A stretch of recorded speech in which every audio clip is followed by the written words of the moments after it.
sebuah hadis, la yadkhulul jannata man la ya'malu jaru bawa'iqahu. Tidak masuk surga orang yang tetangganya tidak merasa nyaman dengan perangainya.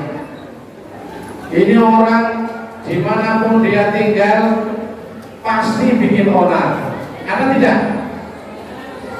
Mudah-mudahan di sini nggak ada. Sama di sini nggak ada.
Assalamualaikum warahmatullahi wabarakatuh.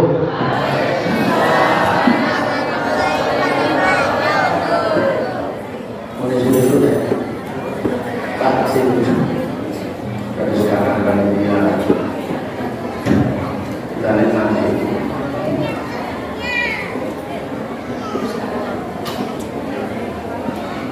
Bismillahirrahmanirrahim.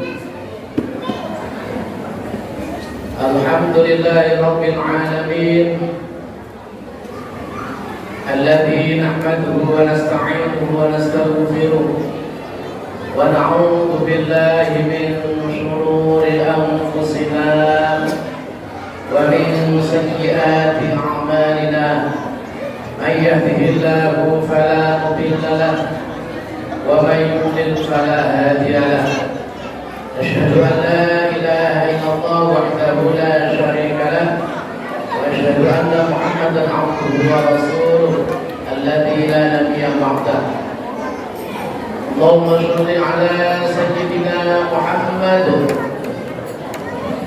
اللهم صل على سيدنا محمد وعلى آله وصحبه أجمعين وسلم تسليما كثيرا.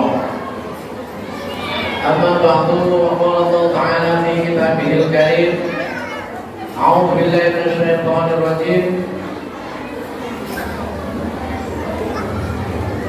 وإنك لعلى خلق عظيم. فقال رسول الله صلى الله عليه وسلم إنما بعثت لأتمم مكارم الأخلاق. الحديث. Sadaqallahul azim wa sadaqa rasulul karim wa nahnu ala dzalika minasy syahidin wasyakirin walhamdulillahi rabbil alamin. Bapak Ibu sekalian rahimakumullah,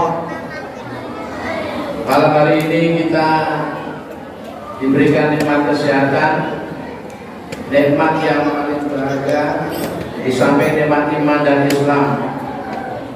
Kalau kita tidak dalam kondisi sehat walafiat, tidak mungkin Bapak Ibu bisa hadir di sini. Betul tidak? Kalau Bapak Ibu ada yang punya saudaranya sakit stroke, tidak bisa jalan, tidak bisa hadir. Ada yang terbaring di rumah sakit, tidak bisa hadir di sini. Maka Nabi bersabda, rubba qa'imin syakirin a'dhamu ajran min sha'imin sabirin. Banyak orang yang makan tapi bersyukur itu lebih besar pahalanya daripada orang yang berpuasa walaupun sabar. Ini Bapak Ibu sekalian makan Misalnya makan siang nasi padang misalnya, bismillah, memasukkan makanan ke mulut, dikunyah, kita masih punya gigi lengkap, kemudian dari mulut ke kerongkongan, kemudian kemana? Ke lambung, dari lambung diproses ke dalam usus 12 jari, usus halus, kemudian ke usus besar, kemudian dipisahkan. Ini zat yang berguna untuk tubuh kita, zat yang berguna untuk tubuh kita, yang tidak berguna dibuang melalui pelepasan. Kalau salah satu organ pencernaan kita tidak berfungsi dengan baik, maka kita akan merasakan sakit. Betul tidak? Lambung misalnya, asam lambung sakit, kerongkongan radang, gigi sakit gigi saja Bapak Ibu, kita tidak enak mau makan, jangankan makan, terus pokoknya mau ngapain saja gak enak kalau sakit gigi itu. Katanya yang bilang lebih baik sakit hati daripada sakit gigi katanya. Apa dibalik? Jadi kalau kita makan, kita syukuri, ya Allah, alhamdulillah, hamba bisa makan dengan enak, bisa merasakan lezatnya makan, walaupun makan lauk ikan asin, sambal sambal lado kalau nasi padang misalnya, lalap jengkol, alhamdulillah, nikmatnya luar biasa.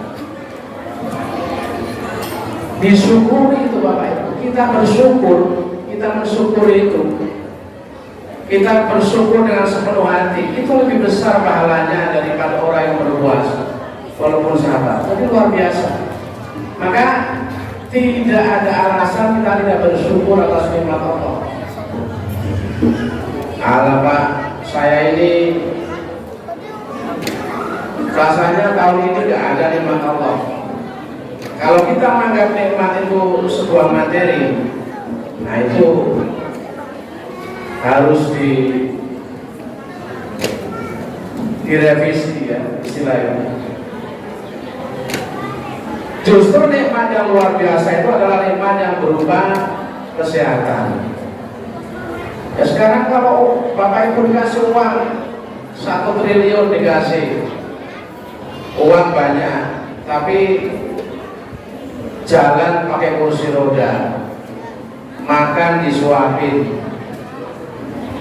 mau makan sate kambing nggak boleh Pak, Bapak tensinya tinggi 200, mau makan seafood nggak boleh, kolesterol, Bapak kolesterol, kadar kolesterol sudah 500, nggak boleh. Uangnya banyak tapi tidak bisa menikmati. Jadi oleh saat ini Bapak Ibu sekalian, kita itu harus merubah paradigma bahwa anggapan bahwa nikmat itu jangan tidak mesti berupa materi. Harta itu nikmat ya, tapi nikmat kesehatan itu jauh lebih berharga daripada itu. Kalau kita tidak sehat, maka harta itu tidak ada gunanya. Maka Bapak Ibu sekalian, kita syukuri malam hari ini, malam yang luar biasa. Kita berkumpul di sini dalam rangka apa Bu? Yang banyak ibu-ibu ini. Ibu-ibu apa? Malam hari ini maksudul azam kita apa ini? Tujuan utama kita untuk hadroh bersama ya, memperingati kelahiran manusia yang paling mulia. Kalau kita baca syahadat itu pasti ada asyhadu an la ilaha illallah wa asyhadu anna muhammadar rasulullah. Selalu kita sebut kalau kita baca syahadat, manusia yang paling mulia, manusia yang kelak akan memberikan syafaat kepada kita fi yaumil qiyamah. Amin. baginda Rasulullah Muhammad Sallallahu Alaihi Wasallam. Mudah-mudahan kehadiran Bapak Ibu sekalian di tempat ini terhitung sebagai amal soleh yang menunjukkan kecintaan Bapak Ibu kepada baginda Rasulullah Muhammad Sallallahu Alaihi Wasallam. Allahumma sholli ala Sayyidina Muhammad. Yang kedua kalinya tentu sholawat dan salam semoga senantiasa terus tercurah limpahkan pada baginda Rasulullah Muhammad Sallallahu Alaihi Wasallam. Tadi ibu-ibu sudah memimpin maharuliyah, ya. Jadi maulid itu macam-macam. Tadi apa tadi? Tiba ya. Tiba. Ada maulid Barzanji, ada maulid Burda, ada Simtud Duror, macam-macam.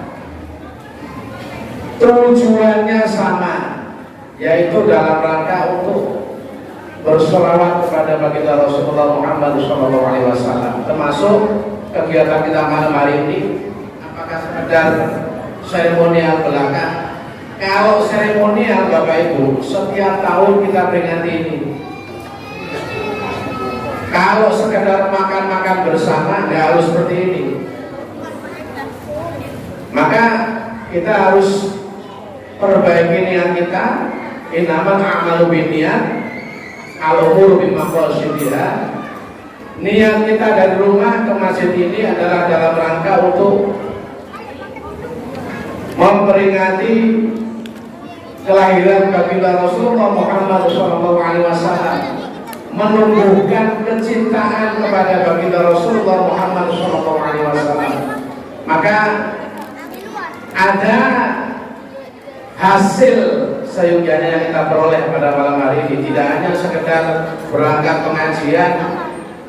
Wah, yang penting pokoknya yang ceramah itu lucu, bisa bikin tertawa.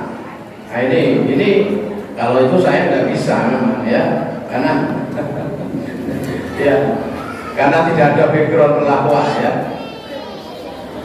Ya Bapak Ibu sekalian, semoga malam hari ini adalah malam yang menjadi bukti kecintaan kita, kecintaan kapling Sukajadi kepada baginda Rasulullah Muhammad SAW melalui peringatan Maulid Nabi ini. Amin. Yang saya hormati Bapak Lurah Sungai Lekop, dalam hal ini diwakili oleh Bapak Sekretaris Kelurahan Sungai Lekop, Bapak Said Yusnafta Sahab lengkapnya, SIP. Betul Pak Syukur ya. Kita doakan semoga beliau sehat walafiat, tidak lama lagi jadi lurah. Amin. Insya Allah jadi Pak Lurah, Pak Syukur, tidak lama lagi. Yang saya hormati Ketua DMI Kecamatan Sagulung, ini abang dan saya, senior kami, Ustadz Perlindungan Tanjung SAG MSD. Yang saya hormati Ustadz Haji Ridwan Sam SPDI, Ketua Masjid, Ketua GKM Masjid Al-Hijrah. Ini Bapak Ibu kebetulan kami sama-sama berangkat haji kemarin. Mudah-mudahan Bapak Ibu di sini yang belum berangkat haji segera menyusul. Amin. Yang penting kumpulkan uang daftar. Kalau cuma niat saja tidak mendaftar, itu ikhtiarnya belum maksimal ya Bapak Ibu. Insya Allah kalau kita niat, ya Allah, insya Allah rezeki ada bisa daftar. Cuma 25 juta saja satu kursi ya. Insya Allah nggak banyak itu. Insya Allah kalau Allah berikan rezeki tidak banyak ya. Amin. Yang saya hormati mungkin Pak RW, Pak RT yang hadir di lingkungan kami Sukajadi.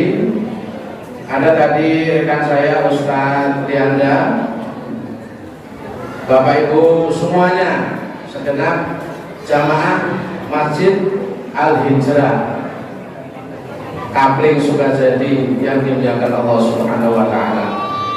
Bapak Ibu rahimakumullah.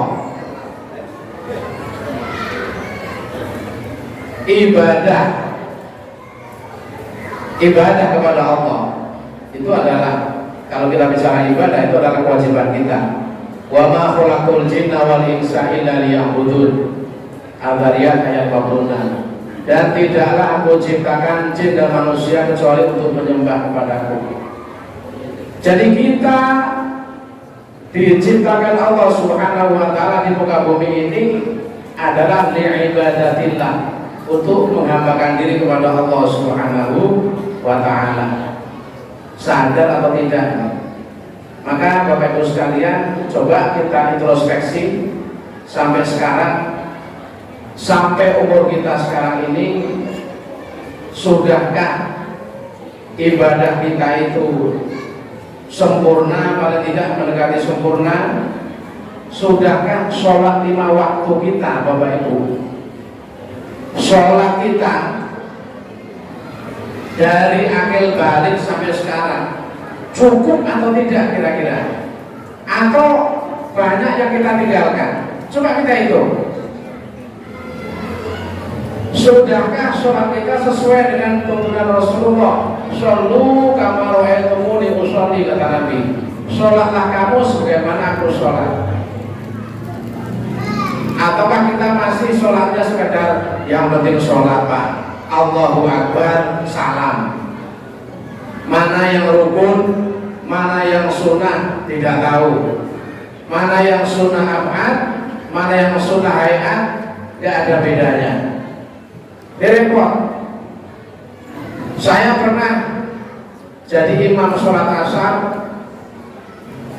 Ini gara-gara jamaahnya, ini sebabnya karena jamaahnya ini tidak memahami syarat rukun sholat, kaifiyah sholat. Setelah sholat asar saya berdiri. Setelah tahiyat awal, ya setelah rakaat kedua saya berdiri untuk rakaat ketiga tanpa tahiyat awal. Nah, jamaah sibuk, subhanallah. Ya saya diam saja. Kalau saya dikomplit subhanallah langsung balik tahiyat awal, batal sholatnya Bapak Ibu. Batal. Tahiyat awal, tasyahud awal itu hukumnya sunnah ab'an. Artinya sunnah yang apabila tidak kita kerjakan karena lupa barangkali, bisa diganti dengan sujud sahwi. Kalaupun tidak diganti nggak apa-apa juga, tetap sah. Ini jamaah separuh lebih duduk tahiyat awal, padahal mengikuti imam di dalam sholat berjamaah hukumnya wajib, tahiyat awal hukumnya sunnah. Kata Nabi, innama su'ilal imamu ayyutamma bih. Sesungguhnya imam itu dijadikan pemimpin dalam sholat untuk yutamma bih, untuk diikuti. Ya ikut imam saja. Ini karena makmum tidak paham. Ada lagi contoh imam yang tidak paham. Imamnya tidak paham, makmumnya juga tidak paham. Ada. Saya sholat Idul Fitri di Tanjung Piayu, ya, masjidnya ya apa ya, sebutkan ya. Masjidnya nggak usah disebutkan lah. Di Tanjung Piayu sana. Sebelum khutbah, sholat Allahu Akbar. Rakaat pertama berapa? 7 kali takbir selain takbiratul ihram. Udah lancar 7 takbir. Rakaat kedua, Bismillahirrahmanirrahim. Alhamdulillahirabbil alamin. Ar-Rahmanir-Rahim. Belakang sibuk subhanallah. Karena tidak takbir 5 kali, dikomplit subhanallah, imamnya malah menirukan subhanallah, malam yang menirukan subhanallah. Takbir lagi 5 kali. Kacau jadi dagelan jadinya ya. Ini contoh imam yang tidak paham, makmum juga sama. Nah, ini. Maka penting Bapak Ibu sekalian, kita menghadiri majelis taklim, ibu-ibu ada majelis taklim itu pelajari kaifiahnya sholat, mana yang rukun, mana yang sunnah. Nah, momentum Maulid Nabi ini, bagaimana kita mencontoh Rasulullah baik dari segi ibadahnya maupun kepribadiannya. Tadi kita sadar bahwa kita ini diciptakan Allah adalah untuk li'ibadatillah, beribadah kepada Allah Subhanahu wa taala. Beruntung Bapak Ibu. Beruntung kita itu sekarang Pak Ridwan 57 ya Pak Ridwan. Hampir 58 umur ya. Udah mau pensiun. Banyak saudara kita itu enggak usah 50. Masih balita meninggal. Baru lahir jebrol langsung meninggal. Coba. Belum sempat merasakan indahnya dunia. Belum sempat merasakan surga dunia ya Pak. Kata Joe. Maksudnya belum sempat menikah. Masih bujangan meninggal banyak. Maka kita syukuri bahwa sampai saat ini kita masih diberikan kesehatan, umur. Maka jangan sampai kita lalai kewajiban kita ya menyembah pada Allah Subhanahu wa taala. Ibadah makhdhuf. Tadi saya katakan ibadah makhdhuf. Tapi ada ibadah ghairu makhdhuf Bapak Ibu, ibadah sosial. Ada orang rajin sholat, rajin puasa, rajin zakat, tapi dengan tetangga berkelahi. Ada tidak? Komen teko kalau dosa. Ya, ibadahnya luar biasa, tapi asal ngomong menyakitkan hati, celekeh. Siapapun tersinggung. Ini bahaya Bu. Maka shollu kama ra'aitumuni usolli kata Nabi. Sholatlah kamu sebagaimana aku sholat kata Nabi. Oke, sholat kita perbaiki, ibadah makhdhuf kita perbaiki. Setelah itu apa? Ibadah sosial, akhlakul karimah. Ada sebuah hadis, la yadkhulul jannata man la ya'manu jaru bawa'iqahu. Tidak masuk surga orang yang tetangganya tidak merasa nyaman dengan perangainya. Ini orang dimanapun dia tinggal pasti bikin onar. Ada tidak? Mudah-mudahan di sini nggak ada. Sama di sini nggak ada. Tapi ada orang seperti itu. Makhluk itu ada. Dimanapun dia berada, selalu menjadi sumber masalah. Nauzubillah min dzalik. Itu bisa terhalang masuk surganya Allah. Maka Islam mengatur bagaimana hakul jiwa, hak bertetangga. Misalnya hakul jiwari, ilmaridahu tahu, ketika dia ketika dia sakit kita tengok. Wa idza mata saya tahu, apabila tetangga meninggal. Wa idza mata saya tahu, kalau ketika dia meninggal kita iringi jenazahnya. Tidak usah jauh-jauh ke sana lah. Hakul Islam, hakul muslim ala muslimi situn. Hak seorang muslim terhadap muslim yang lain ada 6. Idza laqaitahu fasallim alaihi, apabila kita bertemu dengan dia ucapkan salam. Wa idza da'aka fa'ajibhu, apabila dia mengundang kita penuhilah undangannya. Wa idza apalagi itu?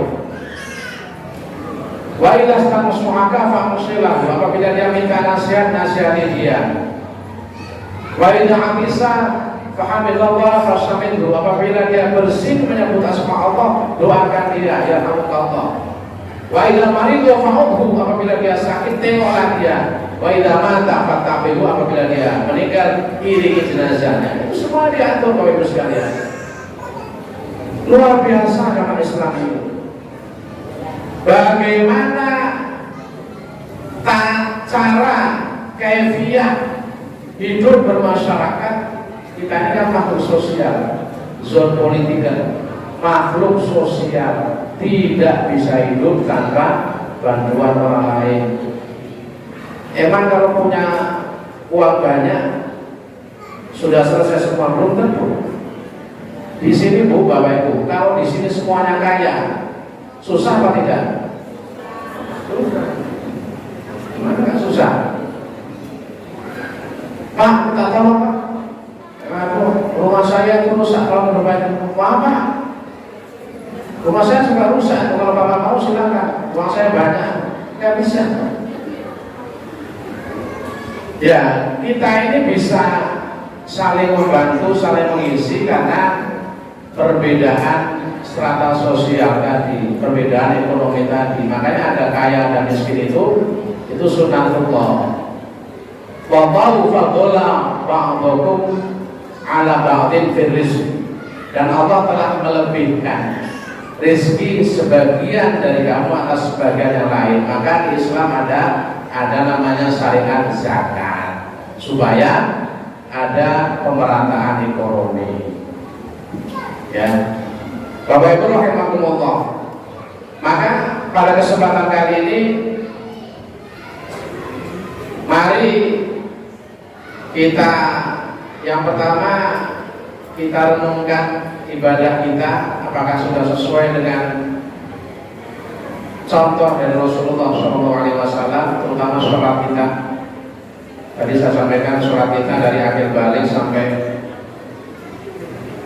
sekarang, ada yang kurang tidak? Ada tidak di sini yang berani mengatakan, Pak, saya dari akhir balik, kalau laki-laki berarti 15 tahun paling telat. Sekarang ini nggak sampai 15 tahun Pak, 12 tahun sudah balik, karena sudah ikhtilam, sudah mimpi basah.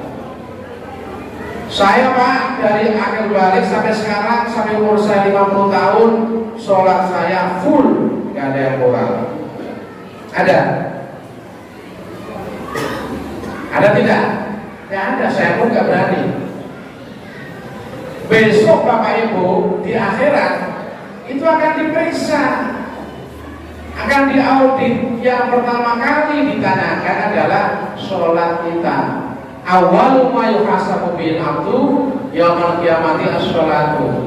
Amalan pertama yang akan dihisab, dihitung oleh Allah besok pada hari kiamat adalah sholat kita. Maka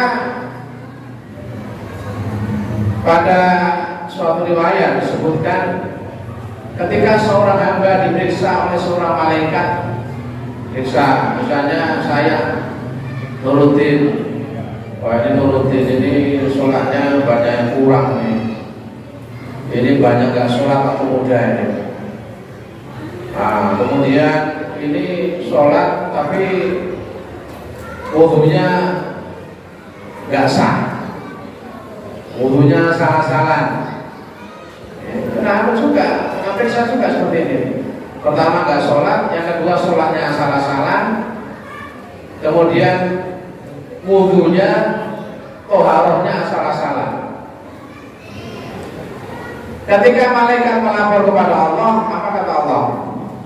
Hal tajiduna li'abdina filatan min sholatin tatimuna biha ma naqasa min al-fariḍah. Coba kamu periksa malaikat, apakah hambaku yang kamu periksa tadi, nurutin tadi misalnya, apakah dia dulu rajin sholat sunnah, sehingga dengan sholat sunnah itu bisa menutupi kekurangan sholat wajibnya. Jadi yang bisa menutupi itu Bapak Ibu sholat sunnah, perbanyak sholat sunnah, perbanyak sholat sunnah untuk menutupi kekurangan sholat fardu kita. Tapi kalau jelas, Pak, saya dulu 10 tahun nggak sholat, harus dikobok, wajib dikobok, diganti. Jadi kalau Bapak Ibu sholat zuhur, habis sholat zuhur selesai, sholat zuhur lagi. Kok zuhurnya 2 kali, Pak? Yang zuhur yang kedua itu untuk mengganti. Dulu Bapak waktu masih muda itu pernah kurang lebih 10 tahun nggak pernah sholat. Kalau jelas seperti itu, ditambah dengan sholat sunnah. Ini Bapak Ibu sekalian. Oke, ibadah mahdoh kita anggap insya Allah sudah beres. Kemudian ibadah ghairul mahdoh, ibadah sosial. Nabi diutus ke muka bumi ini adalah diutami makarimal akhlak, untuk menyempurnakan akhlak yang mulia, untuk kesempurnaan akhlak. Maka kenapa Islam bisa berkembang sedemikian pesat sampai sekarang ini? Itu karena dakwah Nabi itu dengan akhlak. Maka sekali lagi Bapak Ibu sekalian, kalau kita ingin meniru akhlak Rasulullah, kita buka Al-Quran. Al-Quran kita buka. Aisyah radhiyallahu anha pernah ditanya oleh salah seorang sahabat, "Wahai Aisyah, bagaimana akhlak Rasulullah itu?"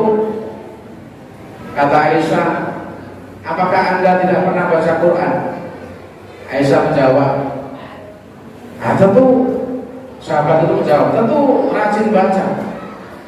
Kata Aisyah, "Al-Quran itulah akhlak Rasulullah." Jadi Rasulullah itu adalah Al-Quran berjalan.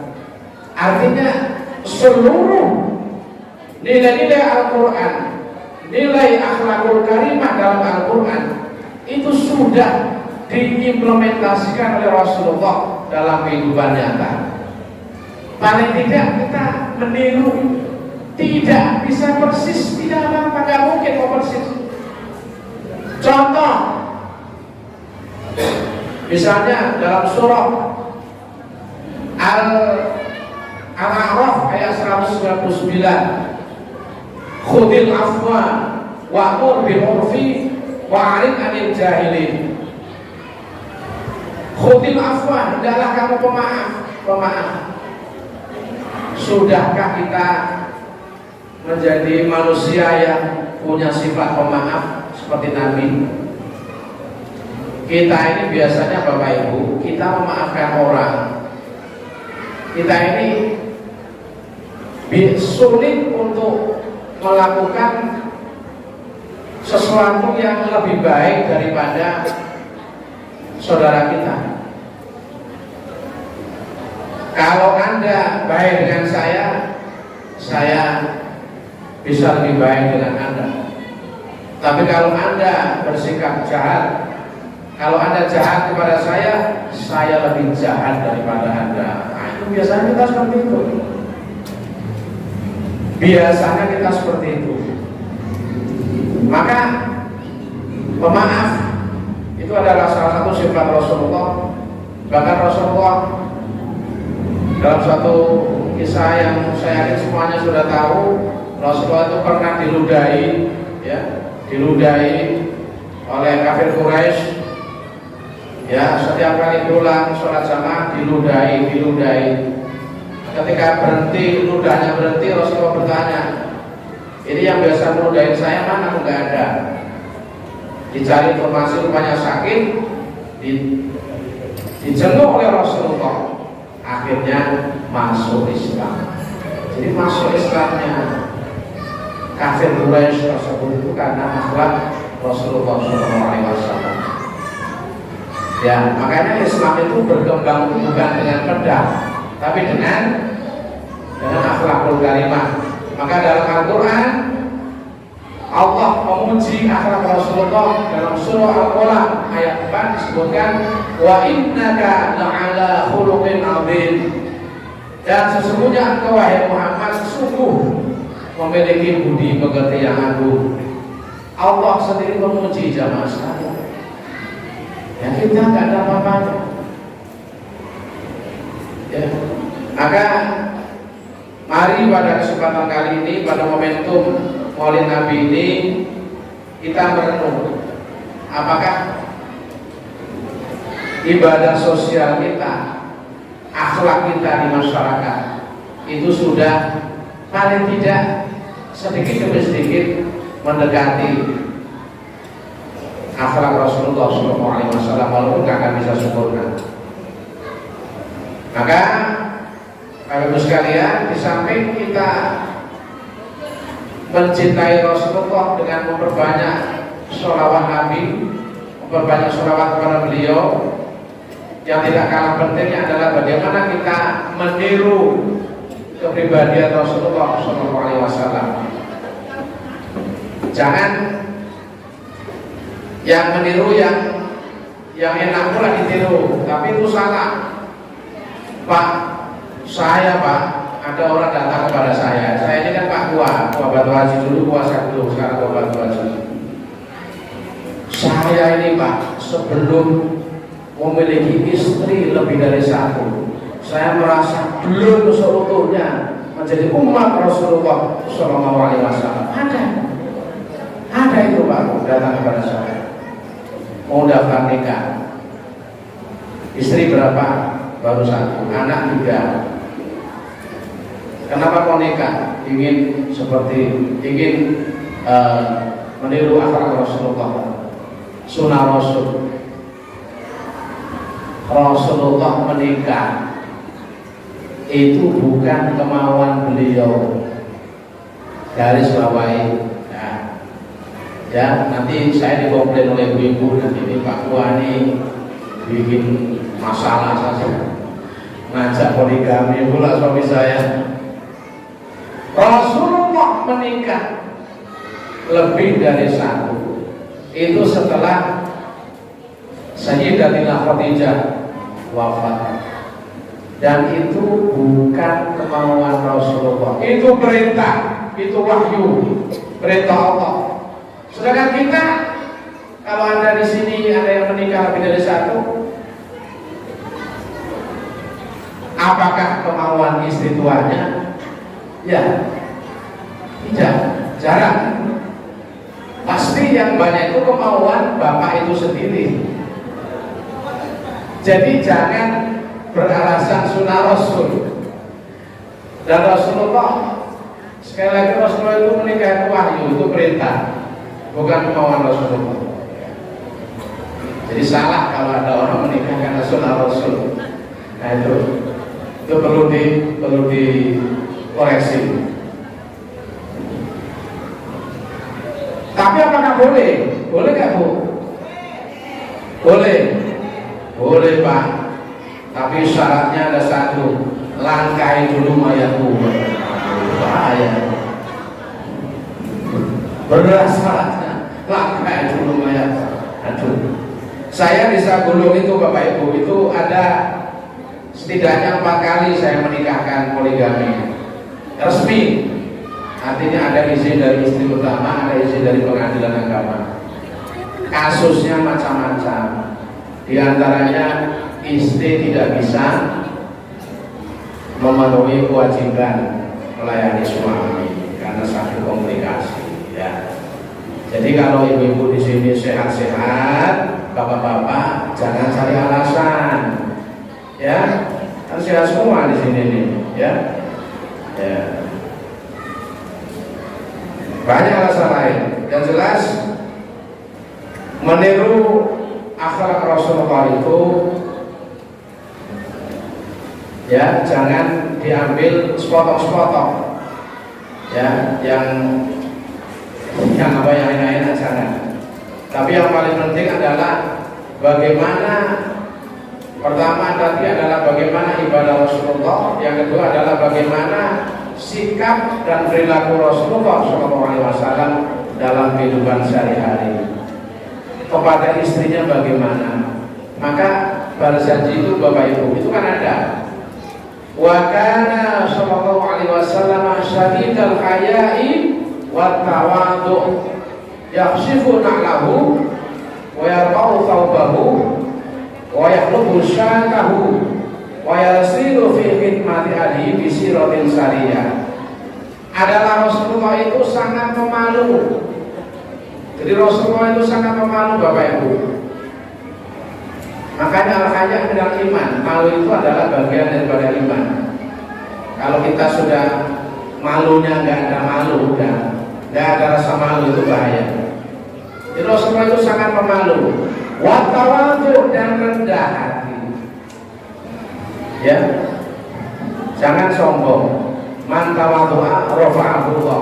Barang siapa yang rendah hati, Allah akan angkat derajatnya. Yaksifuna lahu, Rasulullah itu apa? Yaksifuna lahu, menjahit sandalnya, kelompahnya.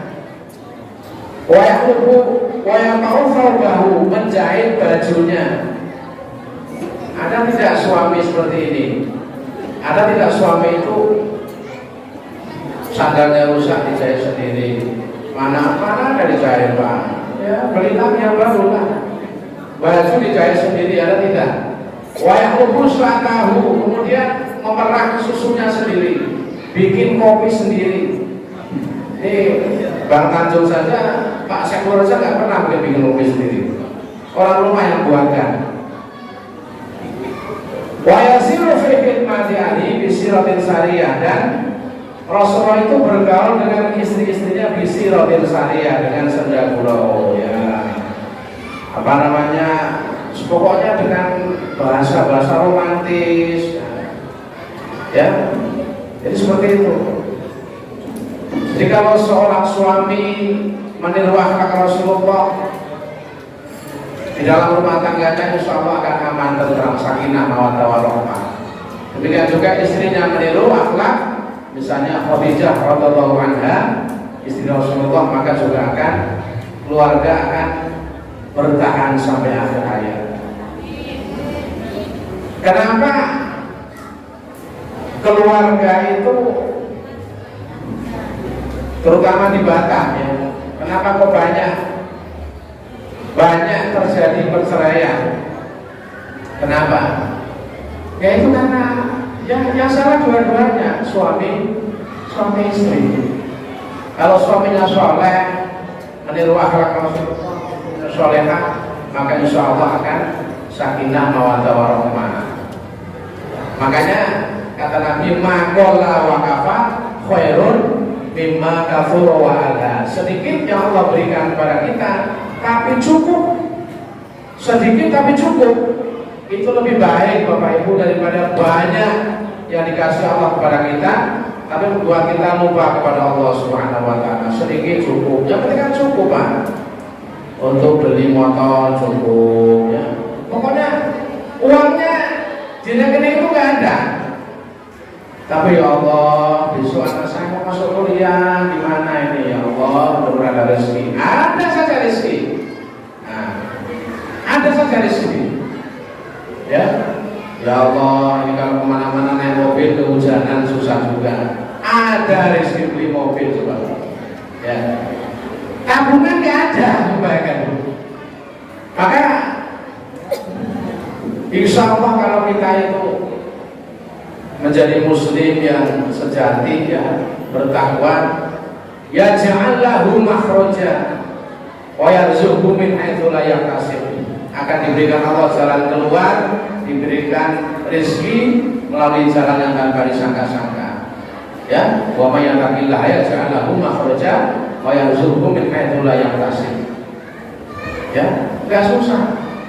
Maka Bapak Ibu sekalian, pada kesempatan kali ini mari yang pertama kita perbaiki ibadah kita sesuai dengan tuntunan Rasulullah Muhammad SAW.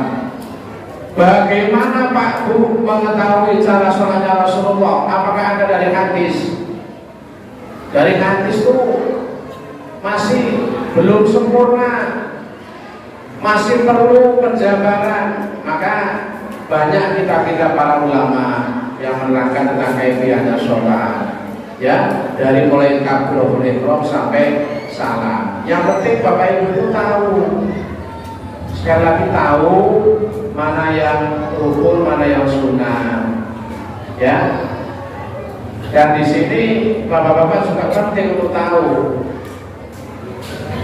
bagaimana pendapat ulama yang bervariasi masalah sholat atau fikih sholat. Misalnya ada orang itu takbir, ini abang kita Ustaz Palindungan Tanjung ini, beliau sekretaris mu'alaf Kota Batam, ya. Jadi kalau ada mu'alaf masuk Islam, siapapun yang masuk Islam hari ini masuk Islam, maka dia wajib sholat. Jangan kita salah nanti aja sholatnya kalau sudah pandai, salah. Hari ini masuk Islam, hari ini harus sholat. Sholatnya apa? Sebisanya.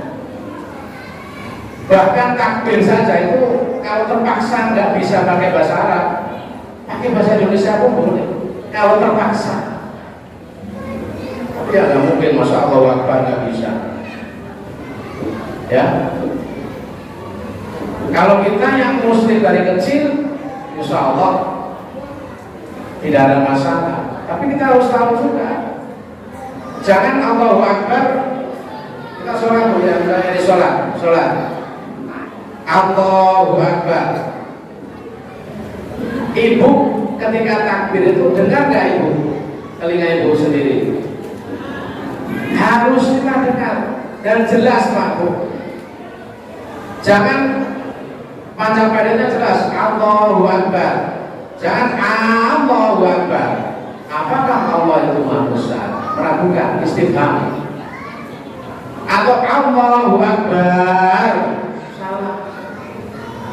Artinya bukan Maha Besar itu. Akbar itu sudah dewasa. Ya. Itu harus tahu. Jadi Allahu Akbar itu harus kita dengar. Yusmi'u nafsahu, kita dengar. Ya, jadi rukun qauli, yang rukun qauli itu harus kita dengar.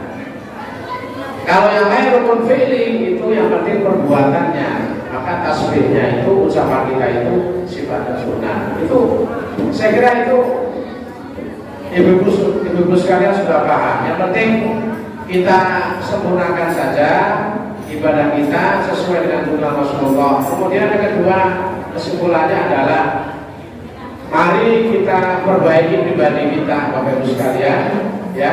Jangan sampai ibadah kita, sholat kita sudah sempurna, ibadah mahdhah kita yang lain juga sudah sempurna, puasa kita, zakat kita, bahkan sudah haji, sudah bolak-balik umroh, tapi akhlak kita tidak bagus. Akhlak kita tidak bagus dengan tetangga, terutama dengan tetangga sebelah, ya. Jadi bagaimana bersikap perilaku kita yang tahu itu tetangga kita sebelah. Kalau yang jauh itu nggak paham. Maka Bapak Ibu sekalian, mari pada momentum kali ini, momentum Maulid Nabi ini, kita perbaiki kepribadian kita, ya. Perbaiki akhlak kita sesuai dengan tuntunan Rasulullah Muhammad SAW. Ya, kalau kita misalnya kepribadiannya seperti apa, Pak Ustaz? Laksanakan hak bertetangga, laksanakan hak sebagai seorang muslim. Hak bertetangga itu, kalau tetangga sakit kita tengok, tetangga meninggal kita iringi jenazahnya. Kalau kita masak masakan enak, tetangganya itu ada di rumah, jangan asapnya kita kirim, tapi masakannya kita antar.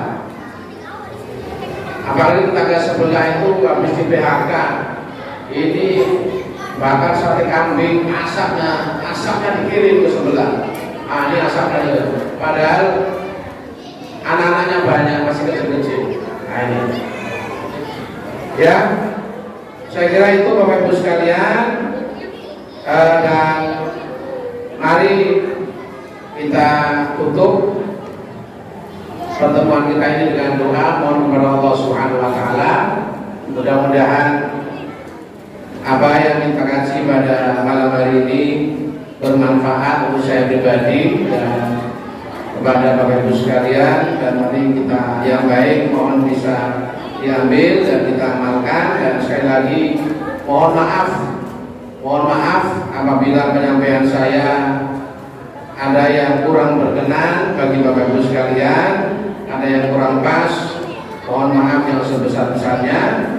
Dan kita akhiri dengan doa, semoga kita diberikan kesehatan oleh Allah Subhanahu wa taala, putra-putri yang saleh-salehah, keluarga sakinah mawaddah warahmah, rezeki berkah, panjang umur, meninggal dalam keadaan husnul khotimah, dan mudah-mudahan kita sekalian menjadi umat Rasulullah yang kelak akan mendapatkan syafaatnya fi yaumil qiyamah. Amin. Al-Fatihah.